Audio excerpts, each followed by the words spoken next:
You're browsing through LinkedIn on your phone and you want to view someone's profile without them knowing.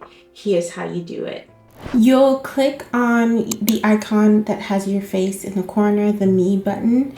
Once you click on that, you will go to Settings. In Settings, you click on Visibility. From there, you will be able to see the various visibility settings that you have on your profile. The one that you want to update is the very first one. So profile viewing options, you'll click on that.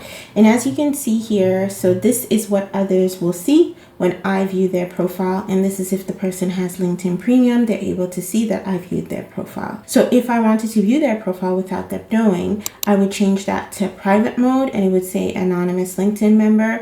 Or I could also do private profile characteristics. So someone that went to the University of British Columbia, and that's how it shows up. So these are the two ways that you can make your searches on LinkedIn anonymous. I have another video where I share 8 strategies to help you build a LinkedIn profile that gets you noticed. You can click right here to watch that video.